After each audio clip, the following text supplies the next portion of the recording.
warahmatullahi. Apa khabar Tuan Syed? Okey, baik, alhamdulillah. Baik, Tuan Rizal, my Sifu dah 9 tahun, 8 tahun. Last time jumpa, my first time with you was 2011 PLF second batch. First batch di UIA, second batch di tempat tu lah, tak nak sebut. Okey. So, apa ni? Okey, Tuan Rizal. Okey, jadi Tuan Rizal, terima kasih sudi luangkan masa. Tuan Rizal adalah orang yang terakhir yang saya simpan yang all time veteran-veteran di hujung-hujung. So insya-Allah tanpa lengahkan masa, mari kita mulakan kita punya sesi soal jawab ataupun mengkorek maklumat-maklumat rahsia-rahsia daripada Tuan Rizal insya-Allah.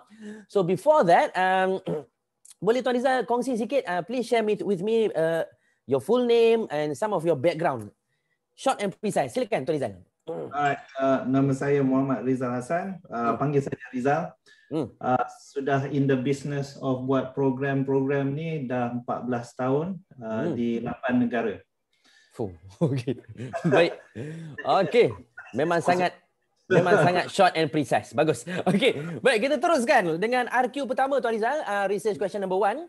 What are the exposures of body language engagement among motivational speakers and audiences in training? So kita nak tengok apa bahasa badan yang mungkin Tuan Rizal secara sedar ataupun tak sedar, kita akan sedar bila kita tanya soalan ni, yang mungkin Tuan Rizal aplikasikan dalam pengendalian pembelajaran, training, program. So untuk ni kita ada lebih kurang bawah 20 soalan. So kita tengoklah mana yang berkaitan. So soalan pertama Tuan Rizal, dan soalan saya ni terpulang. Tuan Rizal boleh jawab English, bahasa Melayu terpulang, no problem.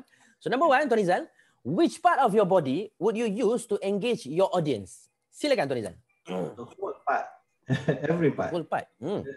Because the skin communicates, Faizal. Yeah. Okay. Bila kata the skin communicates every part of your body lah, kan? Okay. Your eyes, your facial gestures, your legs, where you stand, how you stand, how long you stand, you know, your hands, your arms, your fingers, everything. So if you say which part, there is no specific part, yeah, because every part plays a role at different times. Masa kita nak tunjuk je dengan bibir tu, macam tu. Okay. Memang nak point a finger, ada masa kita 5 fingers, you know. So to me, every part is important. Is for every part dia ada masa-masa. Baiklah. Okay Tuan Rizal, since that is your answer, sekarang saya pergi soalan yang lebih mendalam sikit. Daripada semua part yang Tuan Rizal sebut tadi, if given only one, so which one is your preferred type of body language? Saya bagi sikit beberapa kategori. Hand and arms, eye contact, facial expression, body movement ke, shoulder ke.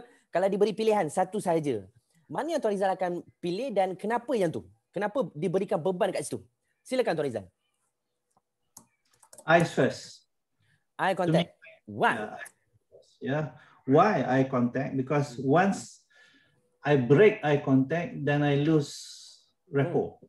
Yeah. Oh, okay. So I need to maintain eye contact. I maintain eye contact bukan maksud kita jegir, kita stare, maintain eye contact. So I know that throughout, even though my audience ada 4,000 orang sekalipun depan saya, I will make sure I will still move around. My eyes will move around. My eyes will scan. Even pun saya tak fokus kepada satu individu tu, my eyes tetap akan scan the whole crowd. Yeah. So eyes will be number 1 lah. Okay. Kalau you give me number 2 side, it will be my arms. Hand and arms lah. Hand gestures. Okay. Kenapa hand gesture pula Tuan Rizal? Boleh elaborate sikit dekat situ? The hands tells a lot of things. The hands will emphasize on certain things. So contohnya bila saya kata stop membangau lagi, you know, stop bangau, benda yang saya nak pasakkan. So my hands will go like that, usah membangau lagi. It will help anchor atau pasakkan into people's minds secara visual ni. They see my hands doing that. So my hands play a big role in that to anchor things. My hands play a big role in the storytelling of it. So contohnya, if I'm saying about something positive, my right hand will go up. Yeah. And when I'm saying about something negative, my left hand goes up. So dengan sendirinya, bukan saja mereka dengar bahawasanya Rizal tengah cerita satu benda positif atau negatif, mereka nampak yang Rizal tengah positif atau negatif. Okey, baik Tuan Rizal. Very good. Cantik. Kita teruskan soalan seterusnya Tuan. When is the time to start your body language engagement towards your audience? Adakah when the moment you enter the hall ke, on the stage ke, ataupun bila jumpa kalau dalam konteks training room setting lah. Bilakah first engagement yang Tuan Rizal rasa sepatutnya berlaku from your experience? Silakan Tuan Rizal. Once I meet the first person lah. In the training room kan? I mean, kalau you kan day one tu aja, you nak body contact dengan siapa kan? Maksudnya jumpa je orang, so tidak semestinya di atas pentas lah. No. Okay, cantik. Sebelum you naik atas pentas lagi pun, you berjumpa dengan the technician pun, you already having your first contact, ya. The people who are on the ground tu, because for example, contohnya the technician, that's your support team. So if you rapport with that person, you're going to be on bila kita on stage tu. Okay. So to me, any one person yang ada, you already start already. Okay, baik Tuan Rizal, kita teruskan soalan seterusnya. Based on most of your training or programs, can you tell me how you deliver your presentation or your content using your hand and arms ataupun hand gesture lah? So yang ni Tuan Rizal, kita just nak at least 1-2 point lah. Saya yakin memang kita guna banyak gaya. It's just that for the structure, for the sake of the structure, boleh share kan 1, 2 ataupun 3? Bila Tuan sebut tu, gaya tangan macam mana? Kalau buat macam ni, gaya tangan ni macam mana? Silakan Tuan Rizal. Dah boleh tunjuklah depan kamera. Silakan. When I want to anchor stuff, I'll go like this way. So buat gaya tangan, tapak tangan ni terbuka lah, dan dia ada dia punya timeline dia, space dia. More of a chopping punya. Okay. Alright. And then number 2, let's. I won't go like this now. Usah membangau lagi, dia tak kena. Okay. Membangau lagi. Okay. And then Tuan saya, it's 2 things sebenarnya kat situ. Satu, you're anchoring it. Okay. Then you're giving space between one and another tu. 1 and 2. It's like 3 words. You want to get those 3 words in. The transition of it lah. Pam. Okay. Alright. Okay. Itu satu. Kedua, mari kita bagi situasi. Okay, bila ada poin penting, selain yang usaha membangau tu, kalau ada poin penting, Tuan Rizal buat gaya macam mana? Contohlah macam saya ada interview beberapa rakan kita, ada yang buat begini. Dia buat macam ni. Saya pun kata, "Cop, Coca-Cola ke?" Tapi gaya dia gitu. Kita tuan-tuan kita kena faham begini macam tu. Ada yang kita punya PLF yang lain begini. So, Tuan Rizal pula, silakan. Saya bila saya point kepada orang, saya 5 jari ke situ. Ya. To me, I notice that's very me lah. Ya. Saya ingat bila orang pesan kan, 1 jari sini, 3-4 jari balik kan, saya selalu tunjuk semua. And sebenarnya it's me telling people that is how it should be. So don't argue. Pam. I'm telling them physically macam tu. So, okay. So jangan saya dapat argument lah. Okay, lagi yang terakhir pula Tuan Rizal dalam aspek hand gesture tu,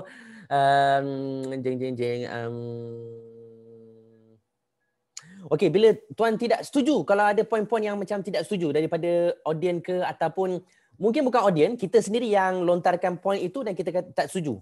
Gaya tangan Tuan Rizal bagaimana waktu itu?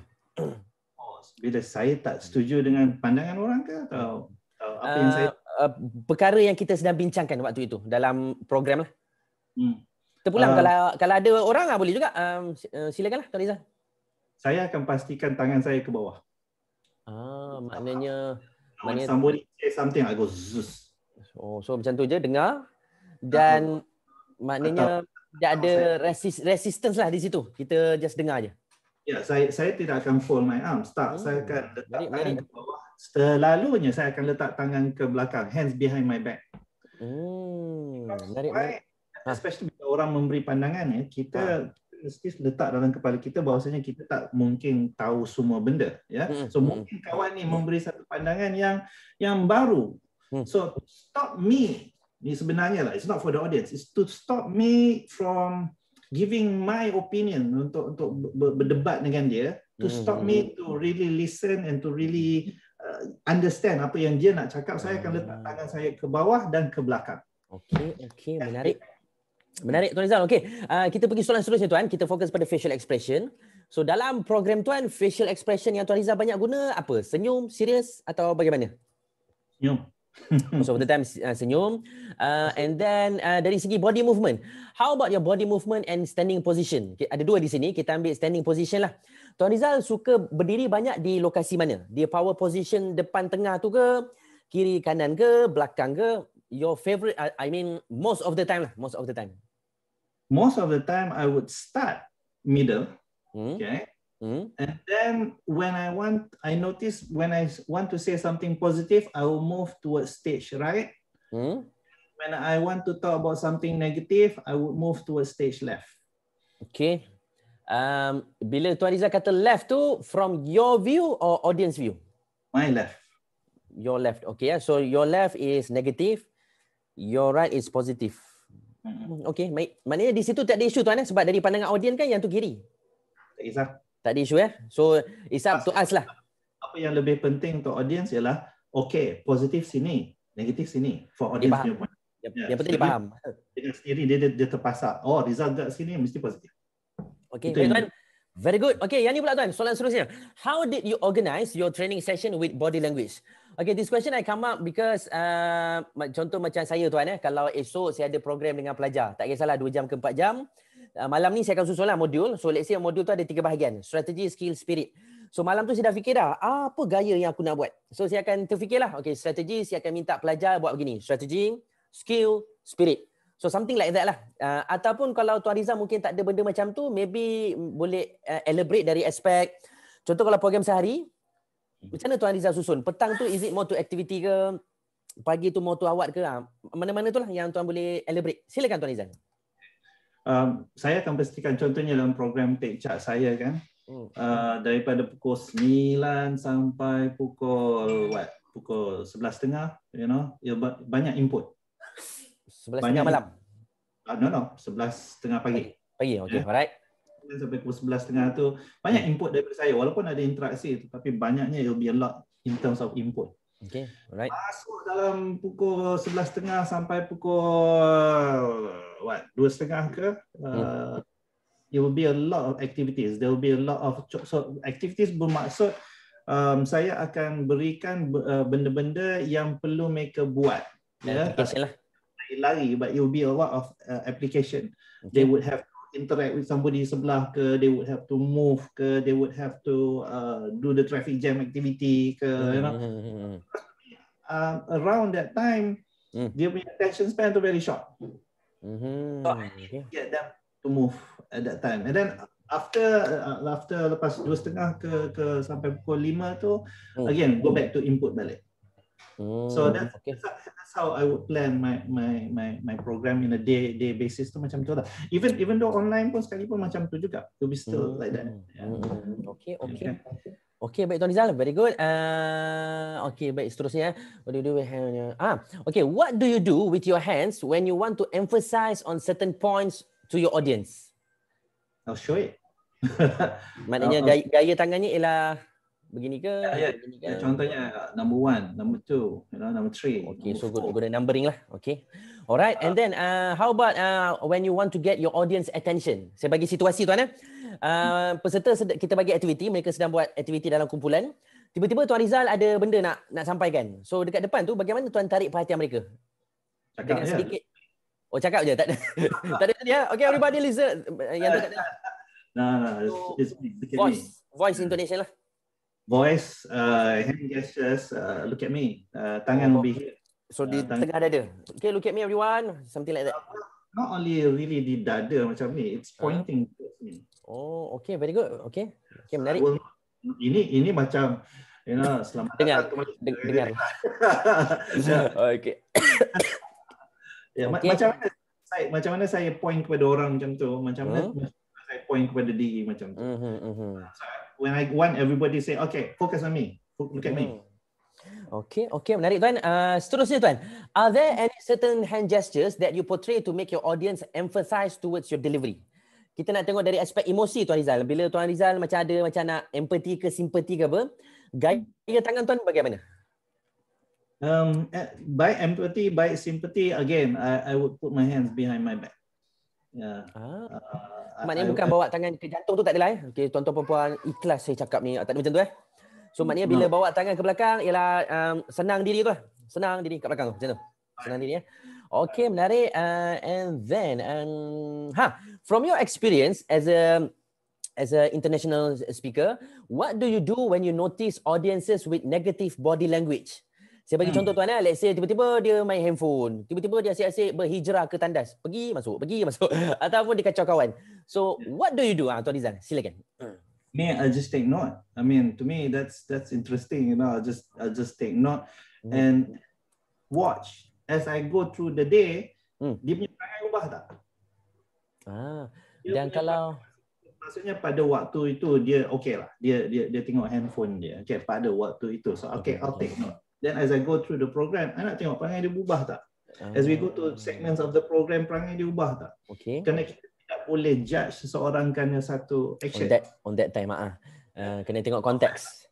Yeah, it's not fair. We have to look at context. So let's say for 4 hours, lebih kurang 2-3 jam dia macam tu. So Tuan Rizal buat apa? Any body language strategy atau just pergi kat dia cakap okay, bye-bye. Macam mana ke? What is your strategy, Tuan Rizal? Well, number one, I would see whether it affects other people around him ke tidak. Okay. If it doesn't, and everybody is like totally focused kepada saya, maksudnya mereka pun sendiri pun tak perasan mamak tu on the handphone. You know.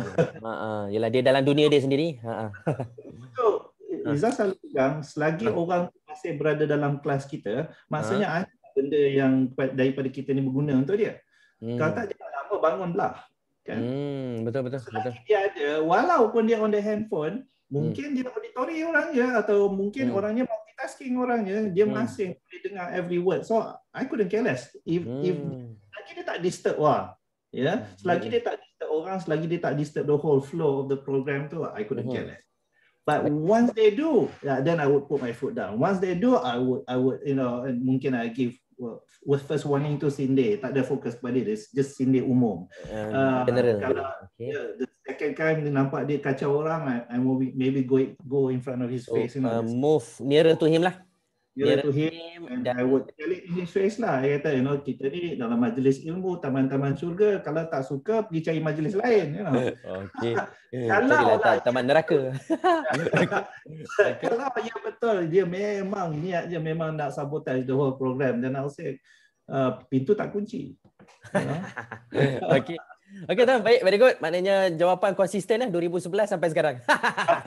Dulu pun ajar macam tu juga. Okay, baik, very good tuan. Seterusnya, how do you feel when your audience react positively towards your delivery because of your body language? I feel good. I feel good. I feel good, not only good, tetapi I feel that I know I'm going the right way lah. Because that's the response that I want. Okay, very good. Another perspective tuan, kenapa saya buat soalan ni? Sometimes mungkin tuan boleh elaborate lah my point. Kita dapat tenaga daripada audience kita. Yang tu maknanya as we get the energy from our audience, membuatkan kita pun rasa bersemangat nak buat. Kan ada program yang bila tak ada feedback tu kan kita rasa macam alah cepat program ni cepatlah habis. Kan ada kan pernah berlaku sekali dua kali macam tu.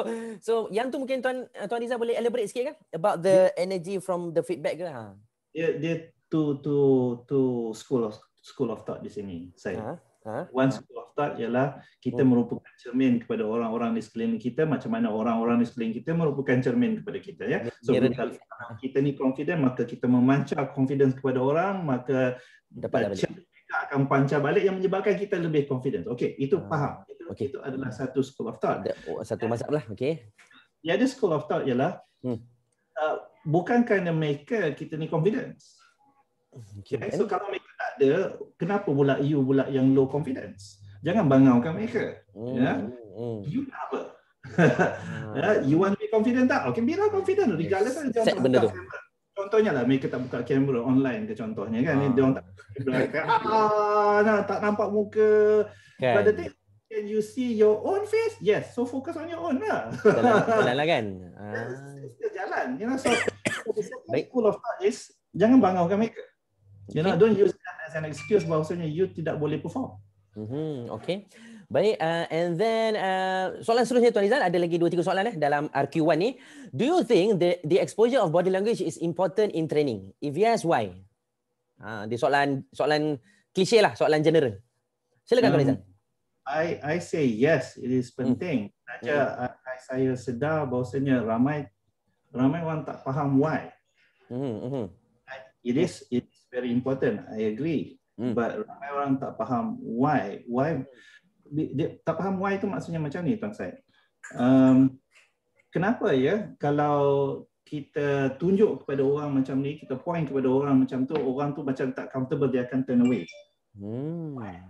Why did that happen? Why is it about this that make that person turn away? So ramai trainer kat luar tu don't understand that. They know that body language is important. They know that getting people punya body language to respond to you is important. But why happen tu? Why do that body macam tu? Why do that body macam ni? They don't understand that part. So I realize that they don't realize. Kita dalam bicara body language ni, kita mesti selalu berbicara tentang limbic system. Macam mana limbic system ni berfungsi. Ya? Macam mana limbic system ni macam security guard dalam kepala kita. Dia selalu nak protect the body. Ya? So maksudnya if there is rapport, limbic system tak switch on, maka bila limbic system tak switch on, maka the hands will be like that. You know, dia berjalan pun melompat-lompat, dia excited, dia happy, ya. But if the limbic system is threatened, then dia automatic akan shut down. So for a person, kita ni sebagai trainer PLF kita ni, kita mesti understand that concept tu. That concept must be understood. Sometimes you just don't understand. Kenapa dia tak pandang Kenapa dia gosok hidung You know, we don't understand what the limbic system is doing. Then we don't know how to manage that. Ya, kita hanya apa yang kita akan berlaku, kita akan kata dia tengah blocking tu. But you don't understand why dia blocking. Dia mungkin padahal kita yang menyebabkan dia blocking. Kan, always go back to the context lah, the context, to the baseline apa semua kan. Itu dan maknanya kita buat kesimpulan di sini Tuan Rizal, maksudnya ramai orang tahu tapi kadang-kadang when comes to action dia tak sedar benda tu ataupun terlepas pandang. Macam budak universiti lah, bila dia nak present dia dah prepare dah point dia. Tapi bila berdiri kat depan blank. Benda macam tu lah kot. Dua perspektif yang berbeza lah. Okey, boleh Tuan Rizal anda sikit lagi? I can share with you kemudian Syed my slides on the limbic system tu. How the limbic system responds to you. Yeah? Maybe I'll show you. Baik, okey, menarik. Okey, seterusnya, was there any specific standing position that you like the most? Tadi saya ada tanya soalan, tapi itu lain sikit. Yang ini lokasi berdiri Tuan Rizal yang Tuan suka lah, most of the time. Middle. Middle dan tengah. Yeah, middle dan tengah. Why? Because usually that's the spot where everybody can see you. Yeah, middle in front. Yang kat tengah-tengah tu kan, melainkan itulah, you know. But most of the time it would be the middle. The middle on stage dan middle tu lah. Yang tu. Yeah. Okay, so kita sebut yang tu power position. So di power position Tuan Rizal di power position. Okay, then second last. What was your first impression that you wanted to show your audience? Ni mungkin memandangkan sebab saya kenal Tuan Rizal dulu kan. Mungkin Tuan Rizal boleh bagi dua perspektif. Dulu time zaman kungfu dengan sekarang ni. So kita ambil yang dulu zaman dulu Tuan Rizal. Yang itu first impression apa yang Tuan Rizal nak berikan sewaktu training? To confuse. Seriously? Yeah, I mean, you see the mind when it's confused, apa yang berlaku dengan the mind? What happens to the mind? Dia akan mula mencari curiosity untuk mencari jawapan dia dan dia akan dengar dan dia dalam trance. Exactly. That's the point. You know, when you get people confused, they say, why and what to do, why tu, apa kita cakap, aku masuk dalam kepala. Terbaik. Sekarang pula branding kemudian. Branding pakai tu semua ramai dah bercerita, cukup lah kita cik Lin. Cik jawapan Lin. Okay. Sekarang I am still being consistent sebenarnya. Dulu pakai baju Cina, sekarang pakai baju Jepun. Uniqlo. And round neck. Sekarang dah pakai ada collarnya sekali-sekala. Ada juga, okay. It's about being consistent. You know, I mean, bayangkan dia tengok video you dekat YouTube and you pakai baju Uniqlo yang bercollar, okay? And they switch you online atau they go face to face, they'll be expecting that tau. So bayangkan you punya poster satu gambar di mana you pakai baju t-shirt Uniqlo bercollar, tetapi bila you sampai face to face dengan you dekat dalam hall tu you pakai baju kung fu Cina. They just don't get it because the consistency tu akan disrupt dia punya mind. Okay, menarik. Okay. So, consistency lah sekarang ni, it's more about consistency, bukan nak kacau minda dia. Okay, baik Tuan Rizal. So based on that question, kita continue sikit. From your perspective, did your attire help you to make the session better? It does. Why? Why? Why or how lah? Why or how? Silakan. I notice it makes me different from everybody else. Okay. Everybody else pakai coat dengan tie. Saya betul lah. It's tak pakai coat dengan tie. And to the client, I'm showing consistency because bila I datang bermesyuarat dengan diorang sebelum program tu, I'm wearing macam ni, and then bila dalam program tu, I'm still wearing macam ni. So kepada mereka, I'm being consistent, which is good. You know, it is good. You set a standard, yeah. So me being different, yeah. I wear like this to be different. Okay, baik Tuan Rizal, dan soalan terakhir Tuan, overall, how did you feel about the engagement of your audience towards you when you incorporated your body language skills? Ini kita buat kesimpulan Tuan. Maknanya feel ke, think ke, what is your thought when you, yalah bila Tuan Rizal rasa program 2 jam, 4 jam tu tercapai kerana aplikasi bahasa badan dan feedback yang kita dapat, apa pandangan Tuan as a whole? Well, when you ask that question, Tuan Syed, I have to look at things as a whole. It's not just because of the body language yang menyebabkan saya dapat respon tu. It's about how I present the knowledge, how I spoon the knowledge, my body language, how I conquer the stage, how I interacted with my audience, how I went daripada group ke face to face, contohnya. So it's a whole range of things. Dia tak semestinya body language. Multiple factors lah. Multiple factors. So I cannot tell you that it is because of my body language, therefore I got that kind of response. I cannot tell you that. But I can tell you, katakan ada seorang tu upset dengan saya, kemungkinan besar tentang apa yang saya buat pada saat tu, yes, I agree. Yeah, they don't like what I did at that moment. Contohnya Tuan Syed, saya pernah buat program, anak isteri saya ada dalam dewan yang sama. Ya, so waktu mereka tengah buat aktiviti, waktu tu Afifi masih baby lagi. So isteri saya bagi baby kan dia nak pergi toilet. So I pegang baby, mereka tengah buat aktiviti. Ya. At the end of the program, dia orang bagi feedback kata, oh kami 80% antara kami tidak setuju dengan tuan penceramah yang memegang baby waktu program sedang berjalan. Kami dapati tuan ni unprofessional. I kata that's interesting. Okay. On this point, Tuan Syed, mereka melihat kepada satu insiden yang saya buat yang menyebabkan. So I can say now, it's because of that one incident yang menyebabkan these people respond. Semua hancur. Okay. But if you're asking about the success of my program, saya tak boleh fokus kepada body language saja. Dia semua benda. Everything comes to play. The learning design, the repo, semualah macam-macam lah. Okay, baik Tuan Rizal. Selesai RQ1. Alhamdulillah. Mari kita pergi cepat-cepat. Okay, RQ2 Tuan. RQ2 what are the contributory factors? Apakah faktor-faktor yang menyumbang kepada aplikasi bahasa badan Tuan? So ada beberapa soalan. Mari kita pergi soalan pertama Tuan. Do you think the size of the audience contributed to your strategy in delivering your content with body language? Kita bagi contoh contohnya training room tu 20 orang. Mungkin yang buat tu lain program tu 100 orang. Okay, apa beza di situ Tuan Rizal? Silakan. Beza ialah what to do in terms of the activities I should do. Because contohnya aktiviti yang boleh dimainkan oleh 100 orang tak semestinya boleh dimainkan oleh 20 orang dan vice versa lah. Satu. Nombor dua, the space that I need to move. Yeah. With 100 orang, bayangkan dewan dia memanjang. So if I'm like always in the middle kat depan tu, then you'll be very ineffective. Berbanding kalau 20 orang, which is a small group close towards you kan, then dia punya respon kepada saya because they feel very close. So when it's 100 orang, I need to start to plan. Even though I sampaikan the same content, I need to plan how I move. When I bergerak ke belakang, bergerak ke depan, kan? Pada waktu bila.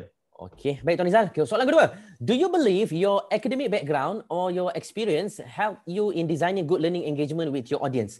So dekat sini ada dua aspek Tuan Rizal lah. Academic background, academic and experience lah. So Tuan Rizal boleh ambil dua-dua ataupun Tuan Rizal boleh kata yang ni betul, yang ni salah. Anything lah from your view. Silakan Tuan Rizal. Both are important. Okay.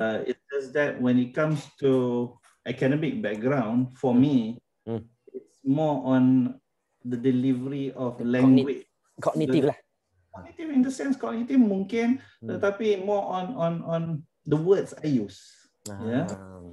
Okay. I punya bahasa Inggeris dan sastra. Okay. The words I use, I'm very careful with that lah. So if you're talking for me, it help me there lah. In terms of the experience I have in my life, it's more about how I respond to people, how I interact with people, how for example, if I go to India, orangnya macam mana? When I go to Bangladesh, orang macam mana? When I go to Vietnam. So it is because of that experience too. When I go anywhere, it helped me to deal with people. Yeah. So I know based on that experience, if I go to Bangladesh, I need to have that slang sikit Bangladesh. I need sikit kepala. Okay. When I go to Vietnam, I need to be like this. You know. So the experience helps me how to interact dari segi to build rapport with people. Yeah, to interact not in terms of the language. Language it comes in the academic part tadi tu. What words to use, how to use them, how to change your tone, how to anchor things with your words. Itu more on academic. Baik, okay, baik Tuan Rizal. Soalan seterusnya, when some of your audience didn't get your point, so when you explain for the second time, could you explain which of the following you used to make them understand better? Ataupun kalau saya mudahkan sikit soalan ni Tuan, biasa bila kita cakap kali pertama, mesti ada satu dua audience tak faham. So kita akan re-explain, kita akan explain lagi sekali. So kali kedua explain tu, Tuan akan guna apa bahagian bahasa badan untuk memudahkan mereka lebih cepat faham. So saya ada senarai di sini, kita ada hand and arms, eye contact, facial expression, head, posture, visual aid. So Tuan boleh ambil lah mana-mana, tak semestinya satu. Mungkin kalau Tuan rasa saya akan guna dua, saya akan guna tiga. Boleh lah, silakanlah. Okay. I will use everything sebenarnya. Okay. If given one, two lah, dalam satu dua tu mana Tuan Rizal? Alright, I would demonstrate. Demonstrate, okay, baik. So can I say demonstrate visually so that they can see and to understand? I would probably get, for example, people don't understand the scenario, so I say, okay, let's invite one person to come up to the front and demonstrate the whole situation. Role play, demonstrate lah. I would do that. I'll do a mock kind of exercise. Okay, so follow up question, why would you do that? Silakan Tuan. Kenapa demonstrate? Kenapa tak mungkin just cakap je ke? Kenapa tak just anything lah? Tapi Tuan demonstrate. Why? Kya hai? Silakan Tuan. Cakap dah I mean dia tak faham, you know, and then kita cakap lagi sekali dengan bahasa yang lain sekalipun dia masih tak faham. So demonstrate, you know, to me visuals are very very strong, powerful lah. Very very powerful. So I would go on that part lah. Yeah. Sekiranya that visuals pun tak guna pakai, just don't get it juga, you know. So I was okay. Those people in the audience today with me, you know, how many of you understand? Oh, you understand? Okay, translate. Okay, kita gunakan bantuan audience pula. Mungkin mereka ada bahasa yang lebih mudah untuk mereka faham. Okay, very good Tuan. Okay, soalan ni pula. Ni menarik. Would you still communicate with your body language even with the help of technology?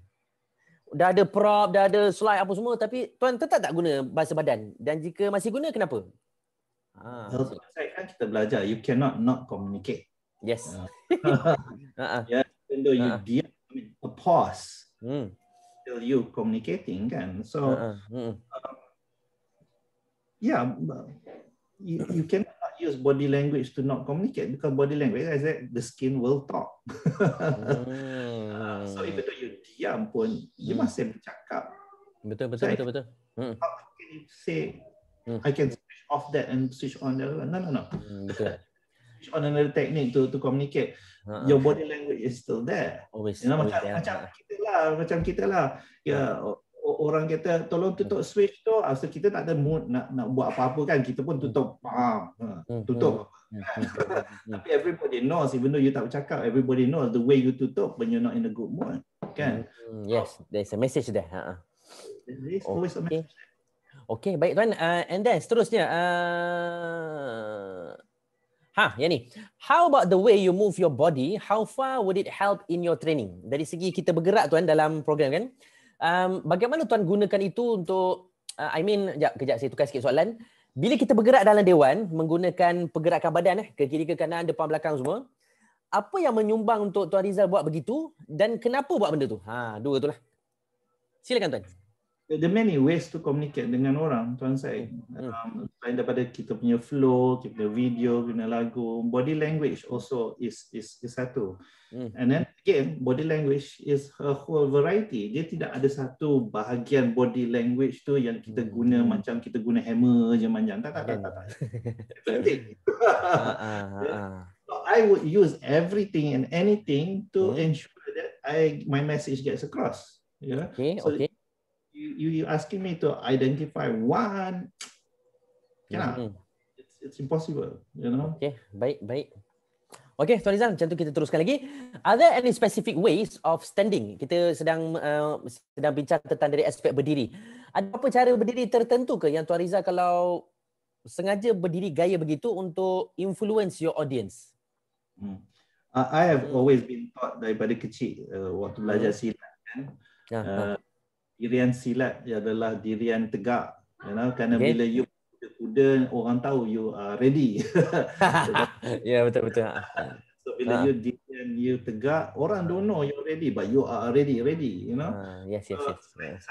Saya akan maintain itu, ya, dirian yang tegak, kaki terbuka sikit seolah-olah kita boleh letak bola sepak di celah kaki itu. Okay. Itu luasnya lah dirian tu. But I would be in that position all the time. Most of the time. Okay, alright, very good. Okay tuan, lepas tu ada tak are there any specific ways of making eye contact to build connection? Ini saya share sikit tuan. Contohnya kita ada seorang speaker hari tu saya interview, cara dia build connection dengan audience dia ialah dia tengok dari, contohnya bila khusus dengan kerajaan kan ada name tag. So dia akan tengok name tag dulu baru dia tengok mata dan sambil dia bercakap dengan dia sebut nama dia. Itu cara dia build connection. Semalam saya interview seorang lagi, dia pula kata dia akan berdiri kat tengah, dia akan ada 3 checkpoint lah, tengah, kanan, kiri. Itu cara dia. So mungkin Tuan Rizal ada cara tersendiri mana-mana kah? How you build connection using eye contact? Silakan Tuan Rizal. I would make sure my eyes will always move. Move tu they'll be in macam ni, you know, it'll be so it'll be like 1, 2, 3, and then you fall, you dah balik kat you lah. Yeah, so it will always move. 1, 2, 3, 1, 2, 3, 1, 2, 3, 4. So is it like macam dia pattern yang sama ke atau dia random? Kiri kanan balik, kanan kiri balik ke? Dia tawaf saya. Tawaf Wow. Tawaf. Okay, so gitulah. So if the room is like that, so you're moving like that, then the belakang has to on the left, then patah balik ke depan, balik, then back. Okay, menarik ni. Okay, ini saya nak tanya Tuan Rizal. Ini dari berdasarkan pengalaman Tuan ke atau ada diajar begini?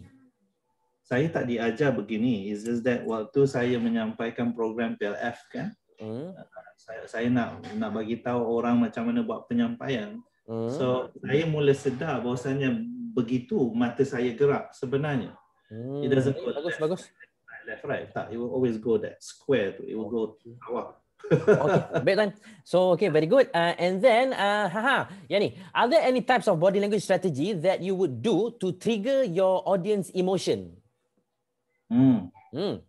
Emotion. Contohlah kita ambil macam seorang rakan kita dari Negeri Sembilan, kalau dia buat program tu dia nak provoke pelajar punya emosi, dia akan cabar, berdiri atas kursi. So bahasa badannya ialah semua kena bangun dan berdiri atas kursi lah. So itu adalah rakan kita seorang. So mungkin Tuan Rizal pula anything, tak semestinya begitulah. Anything lah, happy ke, sad ke, semangat ke, anything lah. Kalau Tuan nak trigger emosi, ada apa-apa yang Tuan buat ke atau Tuan buat style macam provoking questions ke, something like that? Secara fizikalnya tidak, but me provoking cognitive people is usually with words. Contohnya kalau pun ada dalam pergerakan yang agak mess, yang agak besar. Saya kata, okey, atas tiga tukar tempat duduk, pastikan orang sebelah kanan, orang sebelah kiri, orang yang lain. Ya, 1, 2, 3. So jangan tukar. Ya, so cara saya provoke, saya kata kalau nak tukar tempat duduk dalam dewan ni pun susah, jangan cerita nak buat perubahan dalam hidup masing-masing. Baik. Dan ada di antara kita laju je berubah. Ada di antara kita ni terhegeh-hegeh, lambat berubah. Ada di antara kita what's happening. So kalau dalam dewan ni pun tak berubah, jangan cerita nak buat perubahan dalam hidup. Dalam hidup. Okey, alright. Vocation tu datang daripada kata-kata saya. Verbal lah. Okey, baik. Buat aktiviti verbal dan kita tengok diorang punya tu dari non-verbal. Macam itulah. Alright. Kadang-kadang kita akan nampak macam orang kena lempang, so dia akan buat macam bau kena lempang. Ada orang dia akan macam ni, ada orang dia ada ego dia tinggi, so dia kata inti tentu kan. Okeylah, baik. Soalan terakhir tuan di bawah RQ2, ada lagi lain-lain tak yang Tuan Rizal nampak yang mungkin mempengaruhi aplikasi bahasa badan tuan dalam program? Saya bagi beberapa contohlah. Mungkin kerana audience tu high profile ke? Mungkin mereka ialah grade, kalau government grade 5, 4 ke atas ke, JUSA ke? Ataupun sebab klien sedang memerhatikan di belakang, sebab itu bahasa badan kita lebih ni ke apa ke? Ada tak apa-apa faktor lagi? Silakan Tuan Rizal. Anything lah yang maybe mungkin kita tak nampak dalam sesi soal ni. Ulang balik soalan tu, apakah faktor yang... Okay, did you see or notice any factors that may have contributed for you to perform in such way through your body language? That may have, maknanya any factor lah. Sebab tadi saya dah cubalah bagi beberapa soalan mengikut spesifikasi tertentu. Mungkin sebagai conclusion, mungkin ada yang mungkin saya tak nampak tapi Tuan Rizal nampak ke? So kalau contoh yang saya boleh bagi tadi ialah macam tu lah. Like kalau audience itu mungkin budak, kalau audience itu pegawai kerajaan management. Ada beza ke aplikasi bahasa badan ke ataupun? No, to me selagi mereka ni ada 2 tangan, 2 kaki macam saya ni, I will treat them accordingly. Because as a human, I mean once I put in my head, dia orang ni profesor, maka saya tak boleh buat begini. Dia orang ni budak-budak, aku patut buat macam ni. Once I go that way, then that's me putting the standard low. An assessment about who my audience is. I'm the categorize maker, which is wrong. You know, I'm here because of the issues that they are having. Yeah. Maka I'm addressing those issues, baik dia orang budak sekolah ke atau profesor sekalipun, you know. So I'm addressing the issues. I'm not addressing the people tu. I'm addressing the issues. So it's nothing. The success of the program is whether I have addressed the issues. Okay. Apa kita capai objektif di dalam program itu? So baik dia latar belakang apa sekalipun, even though dia orang ni handicap, semua ada wheelchair sekalipun, doesn't change my way of presenting. Okay, terbaik Tuan Rizal. Soalan kita pergi RQ3. Yay. Okay. Boleh ada masa. Okay, how does audiences get involved with the body language engagement by the motivational speaker? So RQ3, research question 3, ketiga ni kita nak kaji bagaimana peserta dan penceramah terlibat bersamalah dalam penggunaan bahasa badan. So soalan pertama Tuan Rizal, how did you hook and engage ataupun how did you hook or engage your audience into the topic? Mari kita ambil bahagian awal tuan. 10 minit pertama, 15 minit pertama, apa strategi Tuan Rizal dalam hooking your audience with your body language? Silakan. To me, hooking it's not one moment of time tu yang you start to hook tau. Kerana kita bercakap tentang rapport adalah satu benda yang continuous. Okay, alright. Sampai ke akhir. So satu benda yang saya perasan yang saya buat ialah saya tak duduk langsung. I don't sit at all. Betul. Saya interview Jamil pun Coach Jamil cakap macam tu. Okey. Lagi Tuan Rizal. Kedua, I tak pergi toilet. The whole time rehat pun tak So in order for you not to go to toilet, adakah Tuan Rizal tak minum? No, I minum. It's just that before my program, I dah pergi toilet like 40 kali.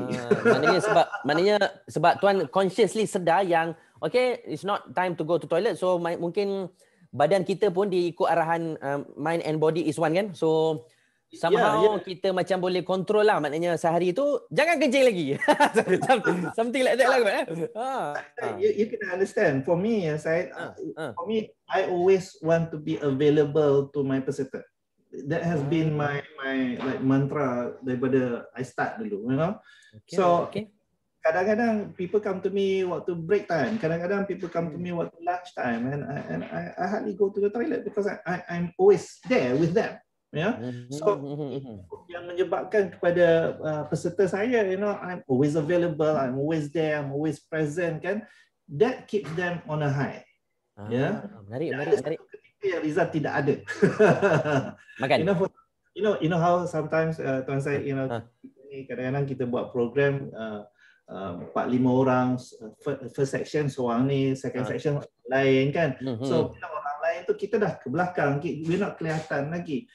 In my case, I'm the only one, you know, and I maintain that. Because I maintain my presence throughout, orang selalu nampak saya, maka the audience akan selalu always will be at a high. Menarik. Saya kena belajar, saya kena buat macam ni juga nampaknya. Okey, menarik. So siapa-siapa yang sedang menonton ya di YouTube itu, pastikan adapt strategi ini. Okey, Tuan Rizal, kita teruskan seterusnya.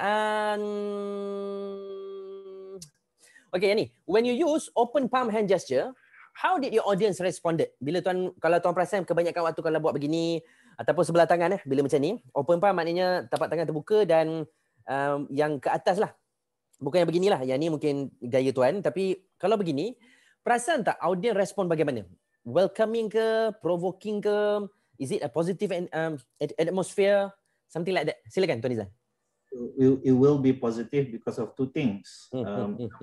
Not only do my palms go open, kadang-kadang arms. It's also because cakapnya mesti serupa bikin, betul kan saya? So synchronize. Yeah, while I am saying what I'm saying and I'm here, I am going like that. So it will be positive. Okay. Yeah?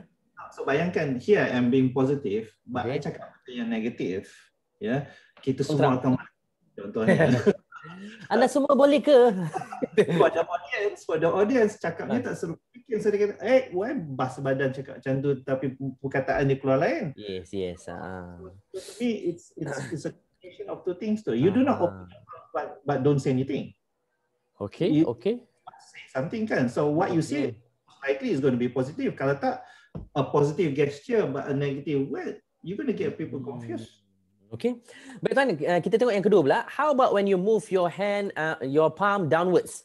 Gaya tangan dominasi pula. Kalau tuan buat begini, apa yang tuan perasan feedback audience? Adakah mereka in control? Adakah mereka rebel? Ataupun adakah anything lah from your view? Silakan tuan. Well, when you put your palms down, you're stating a fact. Yeah? You're stating a fact to satu, atau you're saying that I'm in charge. Yes. Yeah? Because repo dah ada, maka bila saya tunjuk tu tak adalah dapat orang rebel. Diorang ikutlah. Dia akan ikut because results in charge, don't question, follow. So I use that to my advantage. Okay, baik, terbaik tuan. Seterusnya, how about when you show your index finger like this? Bagaimana respon audience? Tak kisah sama ada begini pada orang ataupun begini. Yang inilah apa yang tuan perasan, silakan. Tak pernah lah kena bunuh kerana tu, tak pernah lah kena baling. You see, so again goes back to repo. Kalau pada awal kita tak ada repo, when you are going like that atau like that, memang kurang ajar. Macam Inas, ya. So to me, I always contribute is kerana saya ada repo, maka bila saya buat ni, audience saya akan menerima seanda. Ya, tak ada discussion mungkin tapi tak ada orang nak baling kasut kerana itu. Okay, baik Tuan Rizal. Seterusnya, how did you use your hand gestures when you were speaking energetically? Maksudnya bila Tuan sedang bercakap bersemangat lah. Kalau ada poin-poin yang Tuan bercakap bersemangat, tangan Tuan most of the time above heart, below heart or same level dengan dada? Atas above. Dan bagaimana pula bila slow pace? Slow pace di bawah dada ke? Sama rata dada ke? Ke bawah. Lebih ke bawah. Ke bawah dada. Okey, baik.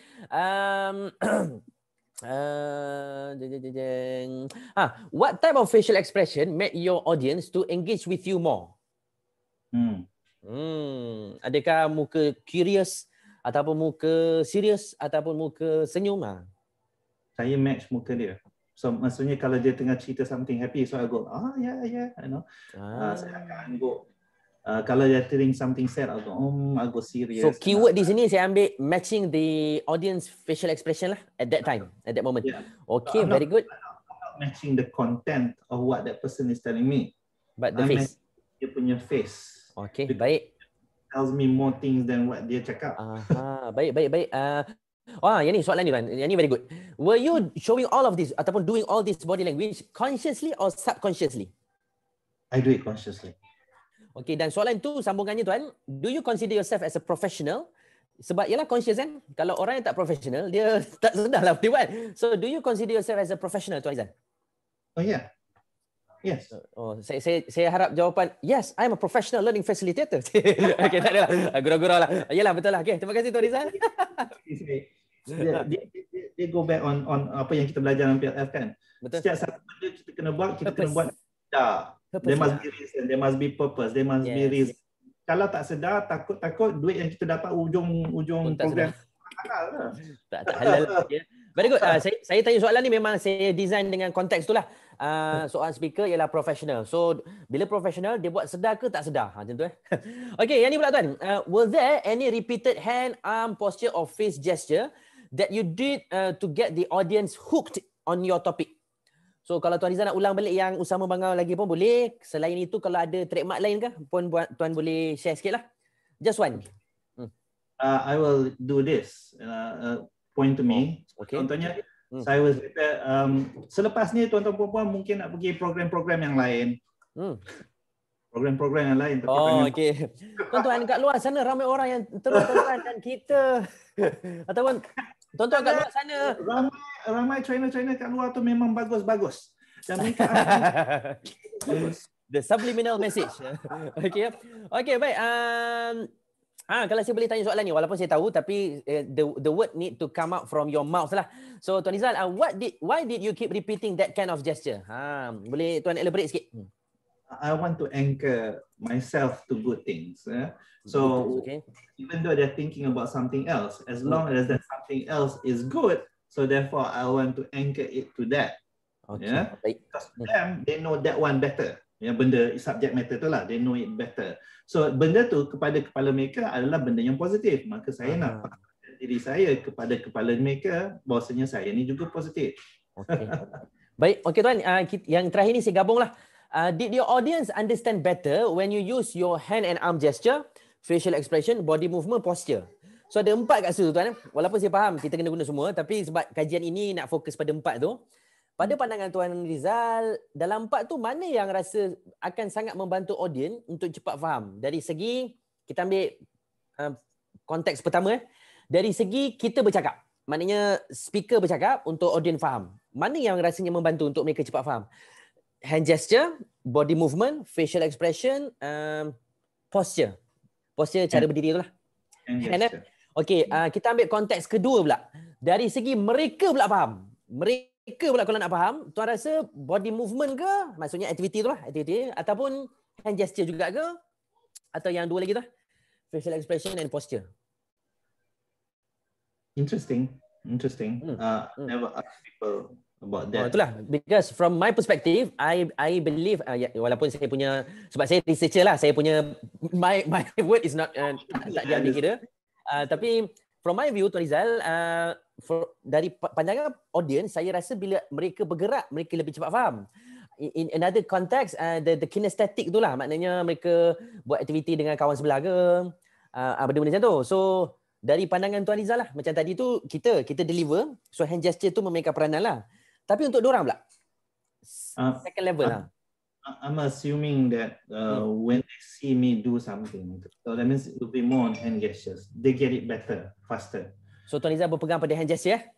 Hand gesture. Okay, baik Tuan. Alhamdulillah. Okay, ini soalan terakhir. Are there any evidences to prove your statement? were there any visual sign or feedback from your audience at that moment? Ataupun soalan ni saya nak tanya begini Tuan Rizal. Tadi kan Tuan Rizal kata semua begini, semua begitu. Audience positif, audience cepat faham begini, bla bla bla.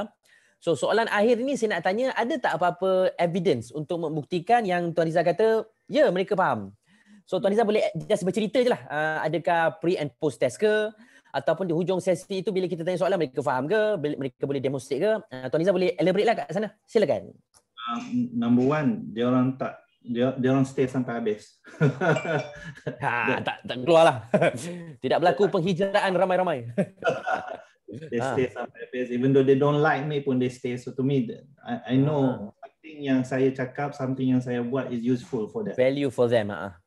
Number one. Number two, see what they write in their evaluation form. Yeah, kalau ada.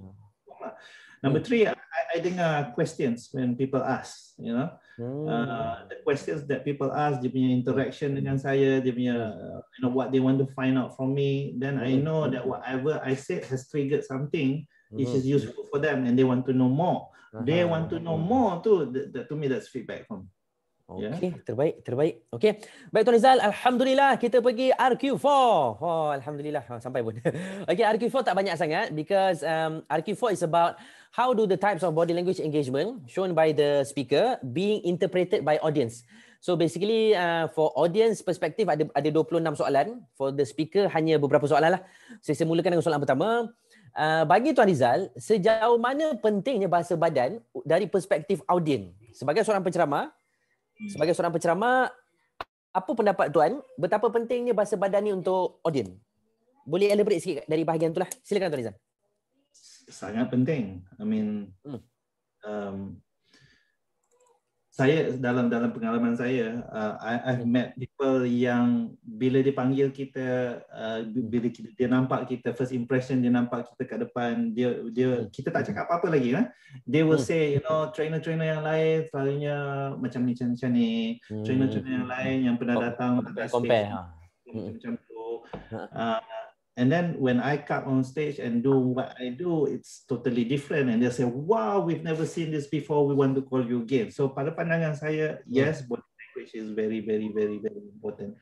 Yeah, to menguatkan apa yang mereka dengar in terms of content daripada kita. Baiklah. Kalau tanpa body language, and it's just cakap aja, what we say. Zombie.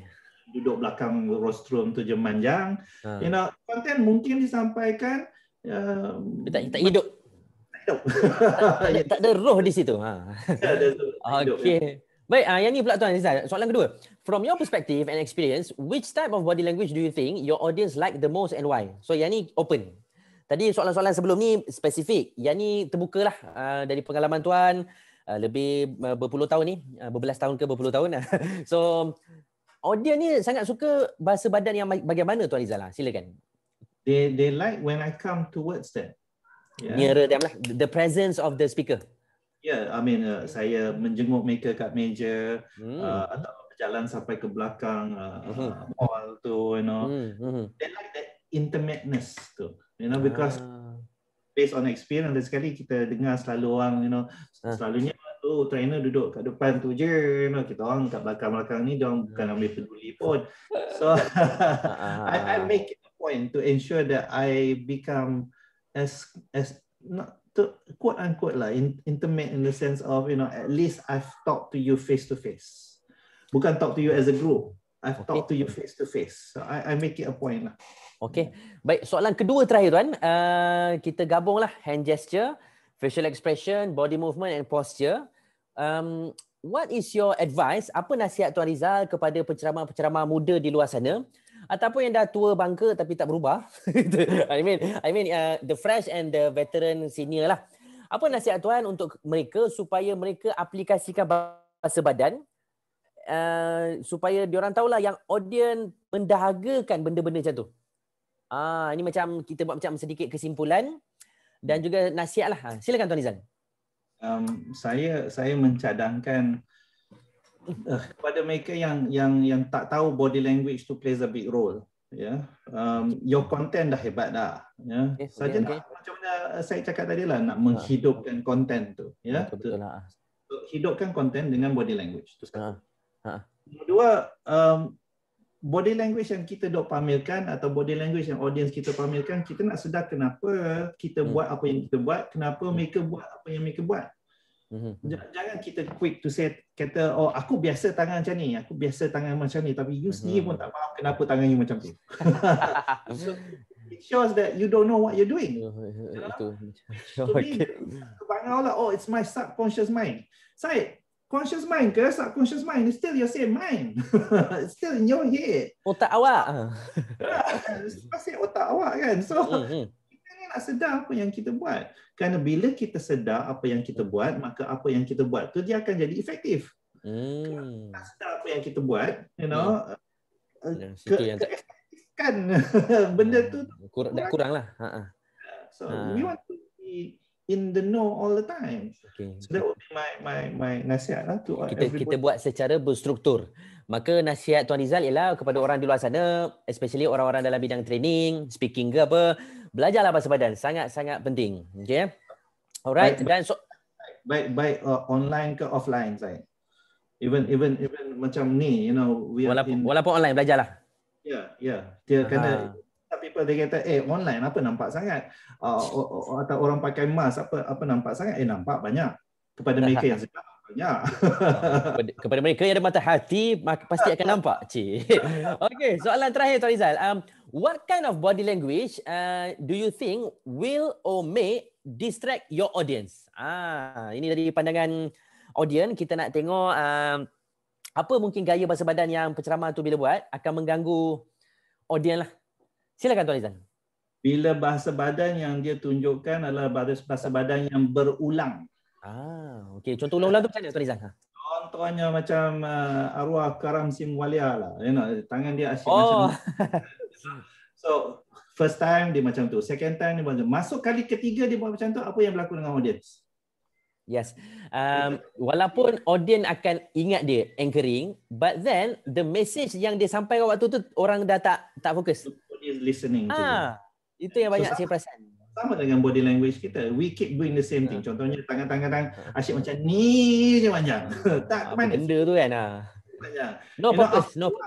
Yeah, after a while people punya mind will be redirected to something which is repeating. Dan kita tersalah anchor kat situ.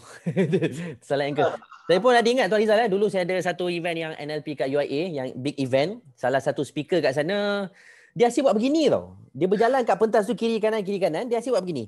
Ketika saya mengasaskan burger bakar bla bla bla lah macam tu, dia buat begini. Begini ke? Begini. Beginilah dia buat begini. Almost 5 minutes, I was sitting beside my wife. Slot dia tak lama, 15 minit je. Tahu-tahu dia dah habis sebab saya tak sedar, sebab masa tu saya tengah fikir kenapa dia buat begitu, lepas tu saya dengan wife. Saya borak dengan isteri saya, Mun, kenapa dia buat macam tu? Kenapa apa semua? And then tahu-tahu dia dah habis. What happened is that because of that very small hand gesture tu telah menyebabkan, itu baru saya seorang. Kalau ramai yang curious macam saya, mungkin lagi ramai lah kot terganggu kan. So tak synchronize kat situ. Itu termasuk Tuan saya, you know, some people dia pergi belajar body language and somebody told them that, you know, you letak tangan macam ni bila bercakap. Ceritanya bila bercakap all the time macam ni aja. Robot lah pula. No, you need to open palm, you need to taklah balik macam ni. Pelbagai di situ. Variety, kepelbagaian tu. Menarik.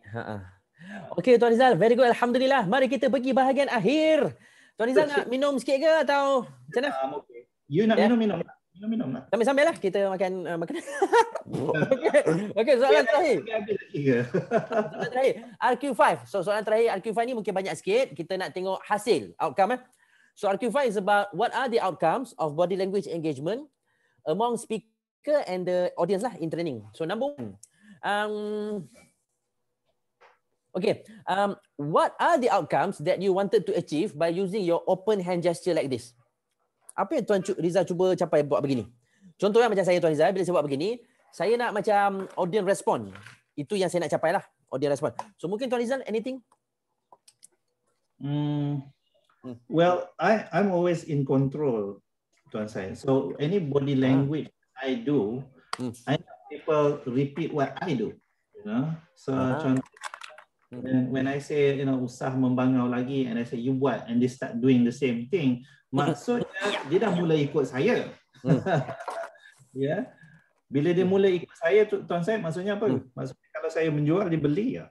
They're really following the same wavelength. So it's not about this is my gesture, maka this is the response I want. Tak. This is my gesture. I'm hoping that they follow also. Okay. Baik Tuan Rizal, kita teruskan sikit lagi. Okay, itu open hand gesture. And then, how about when you use your index finger? Apa yang Tuan nak capai dengan index finger? Jari telunjuk. Is me telling you that I'm talking about you. Okay. I'm not saying something general. I'm pointing to you. Okay. Alright. Itu index finger, okay. And then bagaimana pula bila Tuan Rizal menggunakan gaya tangan thumb finger? Maksudnya begini. Bila Tuan Rizal buat begini, apa yang Tuan Rizal cuba nak capai? Apa yang nak disampaikan kat situ? What I'm saying is important. What I'm saying is good. What I'm saying is positive. What you're doing is good and positive and good. Maksudnya Tuan Rizal nak instill some positive vibe ataupun positive feeling ke towards that participant lah, that learner. Yeah, it's two things. You mungkin tentang sesuatu benda yang saya cakap, maka apa yang saya cakap tu bagus. Tahu apa yang dia buat. Dan dia tanya soalan, maka saya buat macam ni pun nak memberi indication bahawa apa yang anda buat tu pun bagus. Ya. Okey, baik. Yang ni pula Tuan Rizal, bila Tuan Rizal buat gaya tangan ke bawah ni, apa yang Tuan nak capai? Bukan Tuan capai, apa yang Tuan harap tercapai lah dalam engagement tu bila buat begini? What I'm saying is don't question it, ikut je. Okay. So it's a part of way how you make the audience submissive lah at that time to follow along, kan? Dia bunyi negatif bila so we are on the same page di sana. Okay. There were times Tuan Rizal you move nearer your audience. Why? Why? Because I want to break barriers. Barriers, okay. I want to be different. I want to be approachable. I want to be useful. So I'm going to them. I don't wait for them to come to me. I go to them. Takut mereka memang takkan come to me. Okay. Alright, baik Tuan. Yang ni pula. Was there any specific types of facial expression yang mungkin Tuan buat untuk membuat audience ingat lebih baik dalam penyampaian kita? Saya bagi contoh Tuan, macam kita ada Pizza, my team Pizza, dia suka buat muka tak faham bila audience sedang jawab for first time. Saya tak perasan benda ni. Bila dah interview dia baru saya perasan. Patutlah dia buat ada sebab. Bukan main-main. Dia buat tu supaya bila audience menjawab, dia tengok muka dia macam tak faham. Dia kan muka macam tu kan, something like that. So audience tu dia akan jawab lebih kuat untuk dia nak yakinkan point dia. So something I learn from her. Kita ingat dia belajar dari kita belajar dari dia. So mungkin Tuan Rizal, anything ke kalau Tuan Rizal perasan? Saya akan buat two things lah. Number one is saya ikut muka dia. Saya match muka dia. Kedua, saya angguk. Head nodding lah di situ. Okay. Yeah. Alright. Baik. Seterusnya Tuan Rizal. Kejap ya. How about body movement? Was there any feedback you wanted? Okay, ni. Was there any type or kind of emotion and feelings that you wanted to instill or invoke or provoke from your training session that you delivered? Seperti mana kita tahu, memang tak dapat dinafikan, macam program PLF ke, Take Charge ke, kebanyakannya memang proses mengubah minda orang lah. Tuan Rizal punya style, memecahkan kepercayaan lama dan memasukkan kepercayaan baru. So, apakah emosi yang Tuan Rizal akan selalu cari dahulu untuk pecahkan benda tu? Ataupun install lah benda tu? Silakan Tuan Rizal. I always get people excited dulu. Naikkan, intense tu. Yeah, when people are excited kan, apa saja barrier yang ada pada dirinya atau resistance pada dirinya, dia tinggalkan sikit. Yeah. So dalam excitement tu lah I mula instill a lot of things. Dia ada graph dia. Okay. Because if I don't get them, if I contohnya build my case dengan dia slowly, it won't work. It won't work. Why? Kerana diorang ni datang dengan pengalaman dan education masing-masing. Macam? So, they will have a lot of resistance, especially orang yang, orang yang educated. They will come with a lot of that behind them. The know all. The know all. So that's why, for example, if say you remember kan bila I buat my warm up kan, I buat yang gosok tangan, so pancar ke kauda, you know. Itself is an activity which is bring people high up. Okay. When they are high up, I continue the program. I always bring them at a high. Okay, terbaik. Okay. So bila tuan buat yang tu kan, yang high up apa semua, walaupun saya faham, tapi tuan yang akan cakap lah dari mulut Tuan Rizal. So how did you use your body language to create that kind of feeling, emotion ataupun provoke lah benda tu? Silakan Tuan Rizal. Boleh ulang balik lah kalau yang benda tu ke ataupun ada gaya lain ke? I'll be standing up. I won't be dragging my feet. I'll be practically jumping lah on stage, you know. It's like me practically bouncing on stage tu.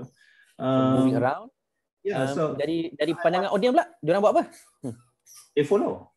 So itu yang saya tahu it works. They follow my body language seperti mana yang saya cakap tadi. Kerana the intention is to get them to be following me. Once they follow me, they're on the same wavelength. Macam-macam yang masuk dalam kepala dia. Okay, baik Tuan Rizal. Soalan kedua terakhir. Soalan kedua terakhir. How was the behavior and attitude shown by your audience towards you before and after the session? Dalam bahasa muda tuan, kalau saya guna bahasa orang kita, kan sebelum start program kan muka ketat-ketat, muka kena paksa kan. Lepas program, lain pula. Dah habis, tak nak sambung, nak lagi, nak benda-benda macam tu lah. So mungkin tuan boleh elaborate sikit dan kaitkan dengan bahasa badan sikit lah. Silakan. Well, some people will love you, some people will hate you at the end kan. Kita tak boleh kawal. Yeah, it's not my issue lah sebenarnya. Yeah, alhamdulillah the majority akan datang and you see the change, you know. I remember this professor pada waktu program, pada start program seketat-ketat lah muka, you know. And then dalam program tu we must have touched something because she started to smile and dia tak berhenti smile sampai 3 hari kemudian, you know. So do we ask this person why you suddenly start to smile? No. To me something happened, and that something happened is positive. Dah lah, you know. Why they change? Was it because of my body language ke apa ke? I don't know. We don't know. Okay. Baik tuan, dan maka dengan ini soalan terakhir. Overall, do you think your outcome of conducting your training session was achieved because of your body language ataupun some part of your body language, ataupun kalau Tuan Rizal kata tak setuju, mungkin Tuan Rizal boleh cari mana-mana perspektif yang Tuan rasa benda tu tercapai kerana bahasa badan ke, anything lah. Kalau tak ada langsung pun Tuan bagilah kenapa rationalnya. Silakan Tuan Rizal as a conclusion lah. Body language is a portion. It's not the whole. Yeah, vessel.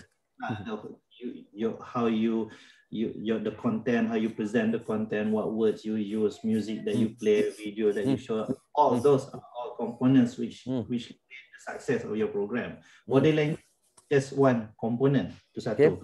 Kedua, I know what I'm doing. Yeah, I know why I'm standing there. I know why I move. I know why I talk. I know why I point. That helps in the effectiveness-nya, you know. Dia memang kena I sedar apa yang I buat, ya. So that's two things tu. Bukan just having the body language maka ia akan contribute to the success of your program. Tak. It's about knowing what you do tu and when to do it tu. To me that's more important to contribute in the success of whatever lah. You know, dalam apa-apa saja komunikasi in fact. Okay. Yeah. Okay, baik. Baiklah Tuan Rizal. So saya rasa dengan itu maka akhirlah di sana. Kejap, rasa macam ada soalan spontan. Apa soalan spontan? Sambil soalan spontan tu, can I show you that slides that I wanted to show you? Boleh. Ini nak buat dalam keadaan recording ke atau? Okay, I can show you what boleh. Okay. Soalan spontan yang saya nak tanya ni Tuan Rizal. Dari segi outcome, ini maknanya soalan open lah, open question. Apa yang Tuan Rizal perasan bila Tuan Rizal aplikasikan bahasa badan, dan apa yang Tuan perasan berlaku pada audien dari segi kognitif ataupun behavior ataupun the learning outcome ke, anything. Kita faham tadi Tuan Rizal ada banyak jawapan lah. Ada yang kata kita tahu, ada yang kita out of control, ada yang kita tahu sebab ni sebab tu. But then as a whole, dari segi bahasa badan, aplikasi bahasa badan Tuan Rizal, apa yang Tuan Rizal perasan berlakunya perubahan pada audien Tuan Rizal? Itu sebagai general lah kat situ. Silakan Tuan Rizal. I cannot differentiate lah. Satu-satu ketika bahawasanya bahasa badan saya telah menyebabkan sesuatu berlaku. You know? Okay, saya bagi contoh lah Tuan Rizal. Saya bagi contoh saya. Macam saya, bila di sekolah kan, kebanyakan penceramah kalau masuk 5 minit pertama dia akan bercakap. Assalamualaikum semua. Kita ucapkan terima kasih kepada MC bla bla bla, all that formal thing. But what I do bila saya masuk je, Assalamualaikum, terima kasih semua. Okey adik-adik, semua angkat duduk tangan, genggam, ikut. Double this something like that. A total game changer. Maknanya pelajar tak expect, kenapa dia ni tiba-tiba buat macam ni kan?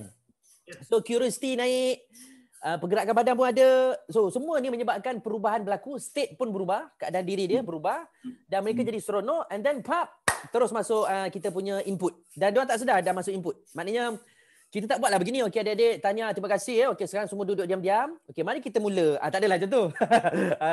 Sebab benda tu dia akan sedar balik, filter akan on balik. So kita nak buat benda tu dalam keadaan dia tak sedar, ikut, tahu-tahu 2 jam tak sedar masa berlalu. Macam tu. So benda ni macam saya sedar yang benda tu contributed because of the body language lah. Sebab kebanyakan waktu saya akan mengendalikan dengan benda-benda macam tu. So mungkin saya tanya soalan ni dari aspek begitulah Tuan Rizal. Mungkin Tuan Rizal sekarang lebih silakan Tuan Rizal. Before I answer that question, Syed, kalau you buat dengan pegawai kerajaan tinggi, would you do the same thing? Yes, saya buat dengan grade yang 54, 52 baru ni pun. Sama, cuma dia tak adalah seminit terus. Dia ambil 3-4 minit lah. Maknanya, Assalamualaikum tuan-tuan puan-puan. Terima kasih ayahanda, bunda sekalian. Saya sebagai anak muda. Something like, kita humble. I don't. Siapa pun. Okay, so kalau Tuan Rizal macam mana? Yang tu kalau tanya dalam VIP, dalam audience, waktu the MC tengah bercakap kat depan tu, ada pusing kat VIP tu. Saya kata, tuan, sebentar lagi saya terus start ya. Dengan izin ya. So ada pre-information di situlah. Yeah. So dia teruskan. So bila saya datang je ke tempat, I don't even address that VIP. I'm going boom. Seperti mana saya, I'll go straight away to ensure that again, kita nak kena selalu ingat, kita ni nak address dia orang punya issues. The content. We have no time for sentimental semua ni bukan mainan kita ya. Okay. We just want to ensure that we address those issues very fast, kerana kepada kita, we need as much time as possible, kerana dalam sepanjang program tu mesti ada orang nak bergaduh dengan kita, mesti ada orang nak tanya soalan, mesti ada macam-macam benda yang akan berlaku. So I want to get straight into the subject matter. Saya tak even cerita siapa saya kan. Betul. Orang tu sampai 10 slide yang pertama tentang dia je. Baik. Okay Tuan Rizal, alhamdulillah. So from my part, question dah habis. Mari kita teruskan dengan sharing Tuan Rizal pula apa ni? The limbic system. Silakan. The limbic system. The limbic system. Kerana bila kita berbicara tentang body language, everybody have to talk about the limbic system supaya this is the part yang akan menceritakan why something happens. Okay. Ramai trainer kat luar tu, Tuan Syed, mereka akan kata, bila dia block maka dia tangan dia macam tu. Tak, to me that you're talking about the result. Yes. The process ataupun faktor dia. Okay, so the limbic system, lokasi Tuan Syed kat mana limbic system ni? Sini, depan ni. Belakang. Kalau Tuan Syed letak jari macam ni kat telinga, di telinga. Di sini ke di sini? You're pointing straight. Macam ni, do like me. Can you do like this? Kalau tuan boleh tunjuk tepi muka. Betul-betul kat telinga. Betul-betul kat telinga. Okey, baik. Okey, betul-betul kat telinga. You are pointing to the limbic system in your head. Direct. So kalau you boleh pandang gambar rajah tu yang sebelah atas tu, tengok where ini prefrontal cortex kan? Okey, exact kat sinilah. Okey, silakan. Okey. Alright. Limbic system ni terdiri daripada 5 bahagian yang saya tertulis kat situ. Nak sebut memang terkeliat lidah dia lah. Okay, amygdala, hippocampus. But it is these 5 parts which play the role. What role? Dia akan respond without thinking. Maksudnya if there's something happen in your environment, dia akan respon spontan. Dia fight or flee or flight. Macam tu. Something benda-benda macam tu. So this is where we have to understand that part, Tuan Syed. Something happens. Okay. So your limbic system will respond, dan seperti mana Tuan Syed dah mula cakap tu, dia akan respon sebenarnya 3 cara. Bukan fight dengan flight sahaja. Ada satu lagi. Ada satu yang sebelum tu. Tengok je. Tengok je tu. Okay. Protect. Freeze. Tengok je. Kita selalu bayangkan limbic system ni security guard. Okay.